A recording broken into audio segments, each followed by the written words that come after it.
Last year was a fantastic year for me riding roller coasters.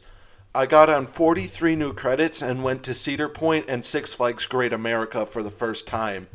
That may have been a lot, but this year will make last year look like child's play, assuming everything goes the way I want it to.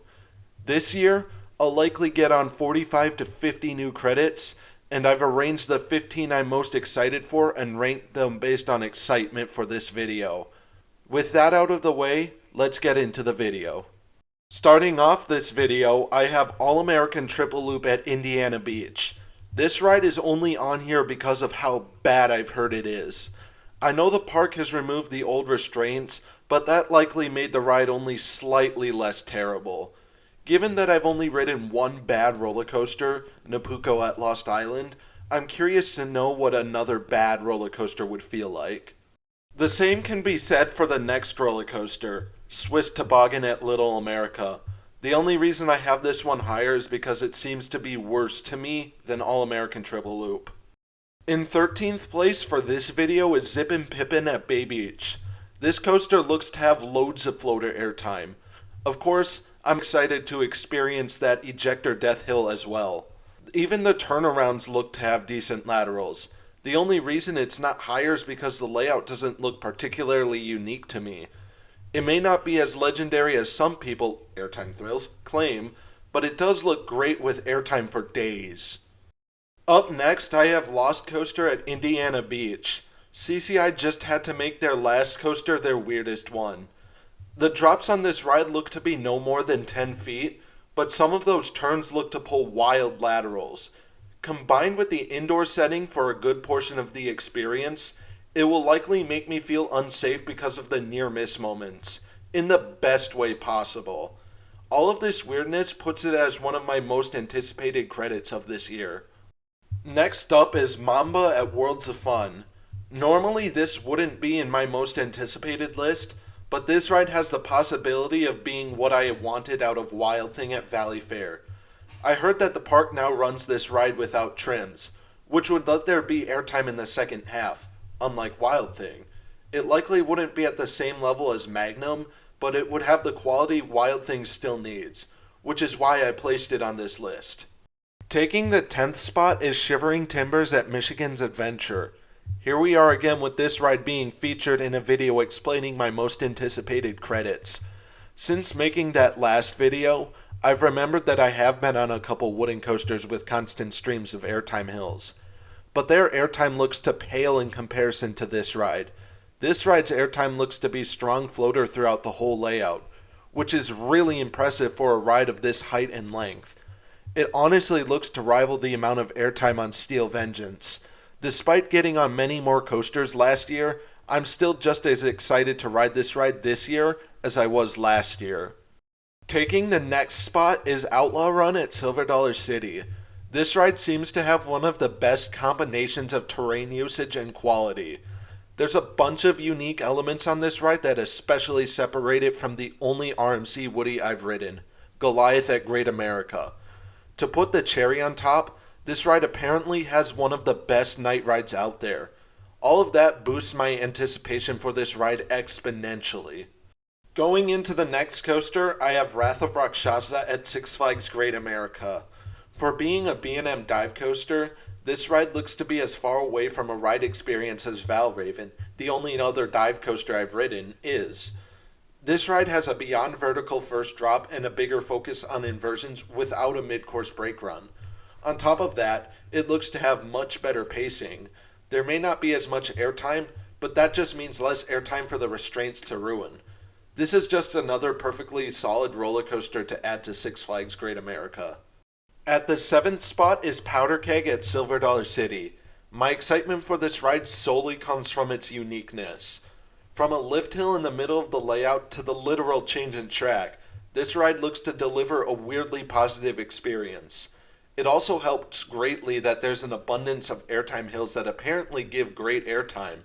I never would have expected that from a coaster of this status. Every little detail of this ride just makes me more intrigued. Taking the next spot is Steel Hog at Indiana Beach. To me, this ride looks to provide some of the wackiest forces out there. I see plenty of moments that would snap me to the side of the seat, and some that are just pure hang time. The Heartline roll at the end looks to provide strong hang time at the beginning and strong laterals at the end. Outside of that, the dive drop looks demonic as it just leaves the train upside down for multiple seconds. The first drop looks to have really strong airtime, and the rest of the ride looks to provide laterals in the weirdest ways possible. Even the pre-lift turnaround looks to have crazy laterals. All of the funkiness in this ride's elements is why I'm genuinely excited to ride this ride. Kicking off the top 5 is Mr. Freeze Reverse Blast at Six Flags St. Louis. If I rode this ride right now, almost everything about it would be completely new for me. I've never experienced a backwards first launch on an extreme coaster. That launch leads into another first element for me, the inverted top hat. That element looks to be incredibly intense while possibly making me feel extremely disoriented.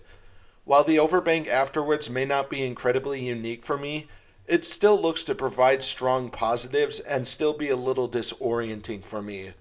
After that comes the backwards vertical spike. Because I haven't ridden Top Thrill 2, thank you Cedar Point, this will be the highest one I will experience when I ride it. It helps that there's an extra boost on that spike. All of that about the spike makes it the most intriguing element on the ride for me. Then, the ride finishes with the same elements going forward. I don't mean to repeat myself, but they still look crazy and will help from the booster from that spike. There's so much about this ride that will be new for me, and that's why I'm excited for it. Up next, I have Fire Runner at Lost Island. None of the elements here are particularly new to me, but they're all going to be taken on a single rail, which is why I placed it this high in my anticipation ranking. It's not even the power of the elements that place it this high, though it does help a little bit along with the potential for theming. This ride may not have even been on this list if the only thing different about it would be the fact that it would have 2 rails. That's how much of an impact the single rail aspect has on my excitement for this ride. Taking the bronze medal for excitement is Siren's Curse at Cedar Point. Again, this ride is up here for excitement because of one thing. This time, it's the tilt track. Take that away and I would be nowhere near as excited. That tilt track looks to up the fear I get from Steel Venom's holding brake tenfold because it will just keep the riders there for multiple seconds. I can't imagine what a back row experience on this ride will feel like. That mystery is why I am excited for this ride. Just missing the top spot on this list is Top Thrill 2. If this exact list was for last year, this ride would be my most anticipated credit. Since I've gotten on many more roller coasters, I have a slightly better idea of how this ride will feel, and that just pushes it out of the top spot for my most anticipated credit. I'm still curious as to how that 400 plus foot backward spike is going to feel, and just going 100 plus miles an hour. There are still plenty of unique experiences on this ride for me to get insanely excited about. To finish this video off, the roller coaster I'm most excited to ride this year is Time Traveler at Silver Dollar City. The thing that separates this from every other coaster on this list is that I have no idea how this ride's going to feel. I've never experienced any non-family spinning coasters.